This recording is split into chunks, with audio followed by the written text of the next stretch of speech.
And then Tom, since you're here, could you maybe just give us a quick update of where we're at today? And Sure. What day is it? yeah, good question. Good question. Right, so right now we are, well, last time I checked, end of the day yesterday, we're at 40 cases. Off the top of my head, I couldn't tell you. We don't have any deaths right now.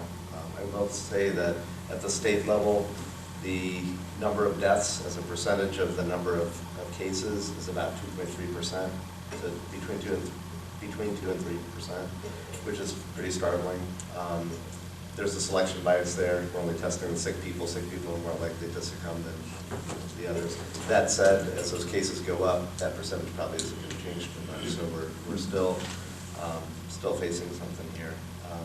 Everybody wants to know when. Nobody knows when. The reality, if we look back to the great flu pandemic of 100 years ago, it wasn't the first wave that took everybody out. It was the second wave because everybody thought we were done. And it was the cautionary tale. This has been really tough to get folks to stay home. It's a tough thing to do, right? Not everybody's staying home comfortably. They're staying home, as you said, without a paycheck and so forth. We need to support whatever they're doing to be able to stay home because they keep pushing to come back out. As soon as we lose that, we're really putting the community in jeopardy. There's been a lot of conversation about the Amish. We've been doing as much as possible to dispel a lot of that. Yes, very visible, but so are the packed parking lots. As a whole, the county is doing pretty good.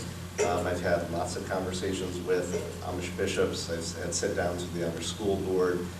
The school board superintendent actually reached out to me the other day and said, should we just go ahead and close for the rest of the year?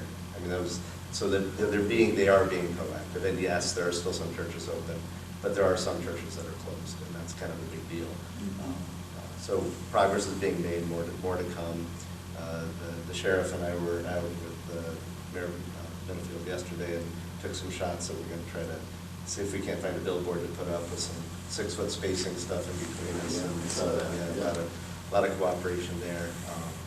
Just so that you guys hear it, I know I've said it before, but everybody we've worked with and county government, all the different departments have been fantastic. Well, we want to thank you. I know you're, I couldn't tell you how thankful we are to have you here at this time. And you've gotten thrown right into the fire, obviously, but you've really become a part of this community and this county, and it's evident people are looking toward you for leadership. You've done a fantastic job. Well, I do appreciate that, and I'm not saying this isn't blowing smoke. If it was the plan that I was supposed to be a health commissioner during this, I couldn't ask for a better team. Right. The health department we've got, they're working. They're not blinking. They're just saying whatever you need. Just I've seen them out and We about. went to weekends. We went to, yeah. Well, if you need any assistance from whatever we can do as a board and as commissioners, I mean, I know everybody in this room will drop what they're doing to help whatever you need. But again, I couldn't ask for a better person to have in the position right now, I think. So, thank you. Thank you. Yeah. One question, Yes. Diane Jones, Yes. Auburn Township. Can you clarify or at least elucidate for us how much bed space is available devoted to COVID at Geauga Hospital and in Geauga County in total? Yeah, that actually, the question would probably be better for Roger at EMA in conjunction with the hospitals in terms of coordinating the hospital capacity. I know that we're in a much better place than obviously Right now, yeah. our Right neighbors in now. Geauga and Summit. Yeah. But yeah. We still share a huge border with Geauga County. We are sharing more than just a border with Geauga County. A lot of our cases and contacts. And that's again, to go back, we often get the questions about what zip codes are folks in. They're not getting it at home. So that's one of several reasons we don't put it out by zip code. They're getting it at work, they're getting it out in the community and so forth. They're just coming back to that zip code. We have an awful lot of folks that are connected either as patients of or as healthcare providers that are providing service outside of the county but reside in, and that's why you saw that large number where we did further, can you clarify about the one case that was attributed initially to Geauga County and then was retracted? Yeah, so that's just, that's how the cases are originally reported. There was a question as to, because that was one of the early cases, I think that was case 3 or 4 or something like that, where because we have 113 different health departments in the state, we do cooperate, but when you get a case that's reported in one, they weren't sure if it was our resident or their resident. As soon as we entered it into the system, it's called the Ohio Disease Reporting System, or VRS, that is a statewide system, it's a database. We entered it because we thought it was our case. It goes to the state, it gets stuck in the big system, and it takes forever to try to retract it. So, yeah, that's that one. Yeah. It was actually, I'm not positive, I think it was a Geauga County case. Yeah, well, as was reported here, it was a Geauga County case. Hey, Tom, real quick, I just want to ask you your opinion on the meeting we're having here today. I mean, I'm kind of conflicted about it as far as, I know we have business to take care of, and there's certain things, statutorily we have to get done so other things can move forward. But I think we've done our best maybe as, spacing out, but still we're coming in here touching door handles and all this stuff and whatever.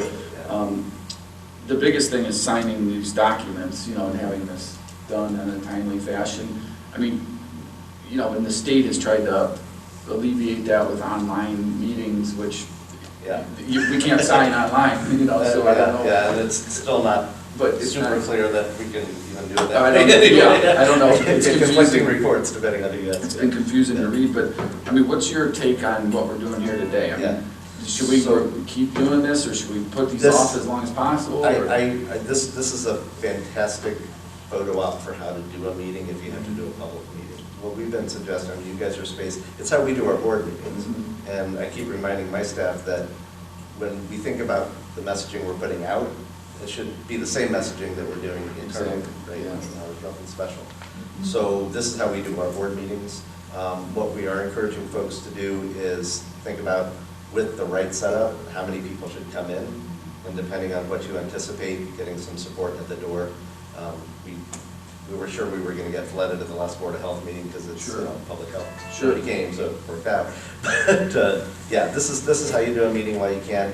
My rule of thumb is whenever I go, whenever I leave my office or go back into my office, I'm in the hands. Yeah, And so my suggestion is, if you're coming in here before you do that business, if you're getting the hands washed, you're not going to be passing stuff back and forth. Right. I noticed I've gotten better at touching my face, like I'm very, I used to always feel like. Yeah, I have not. I keep trying. I know. The more you think about it, right? Yeah. Okay. I have one quick question, if I could. I understand the process with the health department. If somebody tests positive, then your work really starts to begin where you have to contact all contacts and do all the things. My question is for the people who are asked to stay home, their doctors are saying, yeah, we're pretty sure you have it, but we're not going to have you tested. Is the health department aware of those people? No. Okay, so then it's up to those people, it's up to those people to contact who they've been in touch with. Yeah. So you have a very formal, structured thing. And if we had the tests, I mean, if we had enough tests, those doctors would be ordering those tests, just like they would have with any other illness you have. And that's been one of the biggest challenges, is because we don't know who has it. We only know who's been tested for it and that test is positive, because that's all that gets reported. And so, because, well, partly there's no way of confirming whether somebody's self-report to us is even valid. We get calls all the time, I've got it, and they're not in the case. And so, I just wondered if the doctor came out and said, I'm pretty sure this is what you have, don't even bother coming. I didn't know if it would be very good advice to heed. Right now, we have the great big stay-at-home order, which really is, everybody should be actually behaving as though they're in quarantine, with the exception of, if you needed to live, go do it. Nobody's really adhering to that level of control. But that is already in place, and it's a state order. The next level is that self-quarantine, and it's a confusing time when we all use the same word of quarantine, but that voluntary quarantine, that's really the same thing as a stay-at-home order.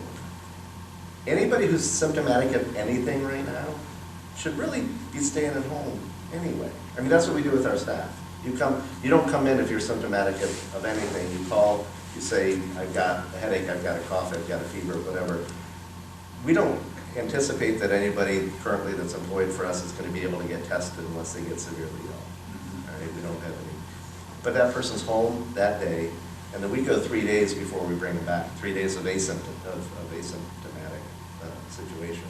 So if they've got a GI bug for 3 days, they're down for those 3 days, and then it's 3 more days before they come back. Because, you know, everybody's stretched those so thin anyway. You don't want anything coming into the office. And there's virtually not a symptom out there that is not associated in some way with COVID-19. There's a GI association with COVID-19.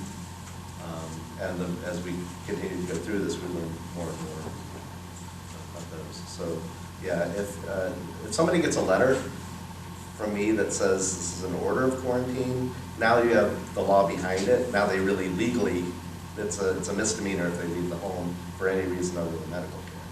And those are the folks we talk to those folks on a regular basis, because obviously they have other needs. We want to see how they're doing. Are you collecting the data of recoveries too? Or you guys? Well, see, that's one of the challenges. I did my morning and evening Facebook posts, and I did the morning Facebook post on that one. So someone took great offense to the language. I'm getting a pretty thick skin on this whole social media thing. But yeah, the challenge with the recoveries is because we don't know who has it, we don't know who's recovered from it.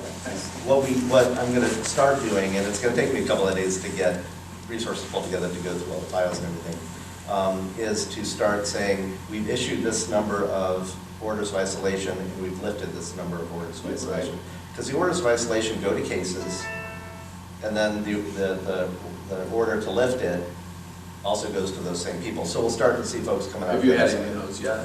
We have. Yeah. I've issued, can't tell you how many that I've issued for quarantine, but I think 3 or 4 already. Okay.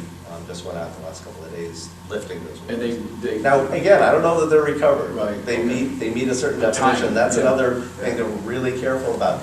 The research is very unclear as to whether somebody is no longer contagious just because they've passed through the prescribed process of so I guess X number of days. I mean, not to put you in a box, but whose responsibility is it then? I mean, it seems like the hospitals are just overwhelmed. They don't have time to really collect that data like you'd like them to, or whatever. But that's whose job is it? But that's right. That's where the data exists. Right. But they, again, selection bias. They only know those folks who've been hospitalized. It's a reportable disease, but it's only reported if you have a test confirming that you had it. So what any of the numbers that we talked about are referring to probably about 3 or 4% of the actual number of people who had it. That's really going on. And so when we talk about the numbers, it's like it's not really representative of any type of random sample of the whole.